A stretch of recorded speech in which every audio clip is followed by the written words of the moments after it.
the idea of revenue and connected customer obsession. Forrester did a whole customer obsession study in 2024, just a couple of years ago. And what they found was only 3% of companies are truly customer obsessed. I don't doubt it. I'm surprised it's that high, Steve.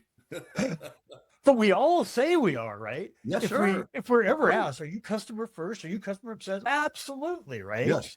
But Yes. it's like you got to walk the walk, not just talk the talk. And they said if you are customer obsessed, your revenue grows 41% faster, profits grow Wow. 49% faster, and loyalty retention is better by 51%. I believe it. So there is direct connection. And so what I loved is our last conversation is you took that connection, that focus on the customer, and then you started going in kind of concentric rings around what that means for how we operate as a business. And one of the things that you said, and you actually said this was the biggest challenge to creating long-term sustainable growth, is internal alignment. The connection here to the customer is if they're our North Star, then internally aligning means we got to align around them. A woman was on the podcast a few months ago. She's a partner at a go-to-market agency for B2B companies. And she said, it's the number one problem. She said, but the voice of the customer is the number one change agent. Everybody is willing to rally, align, and align behind the voice of the customer if it's articulated correctly. It's not then the opinion of the CEO or the CMO or the CPO or the CRO. Opinions don't get wholesale adopted by every department.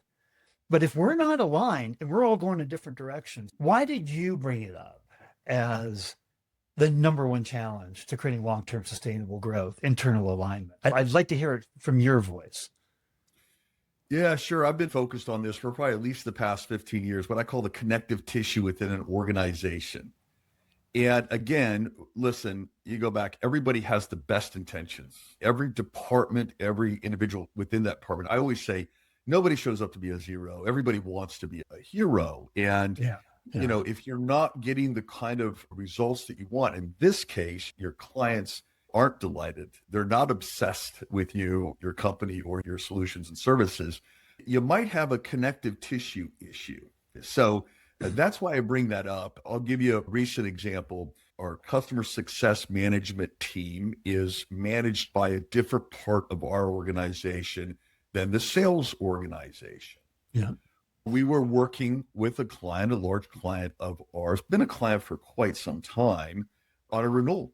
At the end of the day, sales was off working with the client in a certain department, working on expanding the relationship, working on A, B, and C. Unbeknownst to us, client success team was over here working on X, Y, and Z with different folks within that organization. And they were unaware of the sales piece. Now, obviously, we had to break down in what should be collaboration, communication systems, processes, whatever. But at the end of the day, we did not delight the customer. We actually created confusion with the customer and nothing detrimental, right? I would say we irritated slightly or maybe more than slightly frustrated the customer.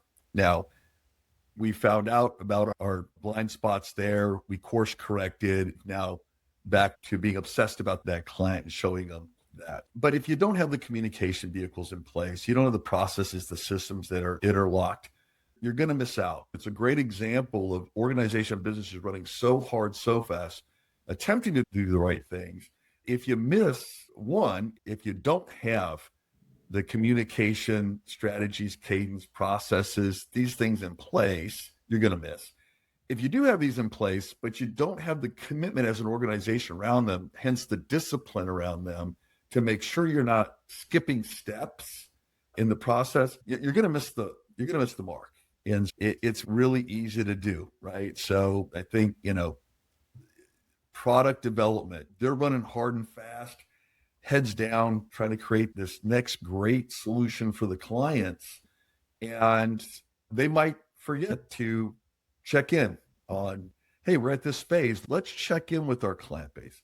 Let's check in with the marketplace. Let's check in with sales and marketing and see if this is actually something that's resonating. We have established here the founding customer program. And what that means for us here at Rhythm is anything substantial that we're going to do. So a new solution, an enhancement to a solution, a new service, right? We're going to add something big, take away something. Anything that's on a pretty big level, it's going to impact the client. Then we go out and we find clients that want to be a part of our founding customer program. What we do is we want you to participate in what we're developing and what we're doing.